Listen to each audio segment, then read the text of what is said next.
If you look back in history, all monasteries were monastic and only men were in them.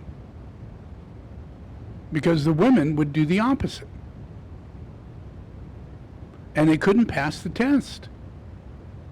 The first 3 years, they could not pass the test of love, compassion, caring, and friendship.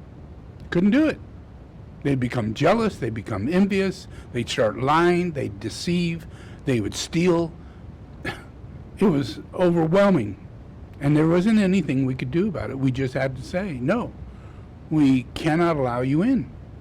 We tried this for 100 years, and it just didn't work.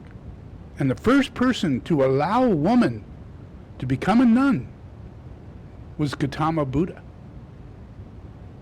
And that was his stepmother. And it was only because of his nephew, his cousin, Ananda. They had talked it out and said, well, we know that this is the scene, and women are the cause of the whole problem. And that's why we do this monastic scenario separate, so that we could grow in small amounts over time, without it being in a state of inertia, and we'd always go into war, because witches back war.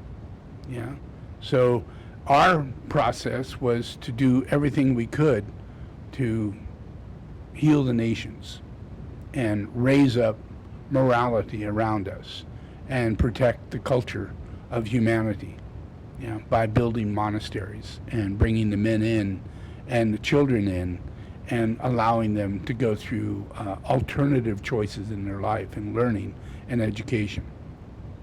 So the very first place that a nun was allowed to become a monk, was in Buddhism. So that still is a major established fact, that the same nuns under that same lineage are still Buddhist nuns, and I'm actually the person who sponsors and funds them in Nepal, which is where they're from. So that process is it's a difficult one. I have helped many women try to go into the higher levels, where it's a 3-year, 3-month, 3-week meditation process where you have to face a lot of demons, and in every case, every single one of them failed, and only 8 of them out of about 25 made it through it. Most of all of them went mad, had mental breakdowns, and had to go back home and all these things.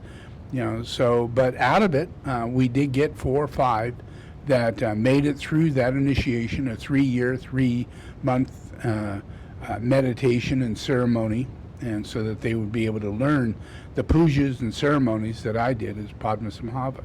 And they'd be in a ranking relationship of giving blessings, during meals and during official ceremonies, in order to clear the energy for society and make it a easier transfiguration of evil karma coming back, and being able to release that karma through these pujas. So it was a good thing to have the nuns to fulfill that and carry that out. So we did do that, and they were the very first nuns to be able to pull that off, and that was back in the 1990s.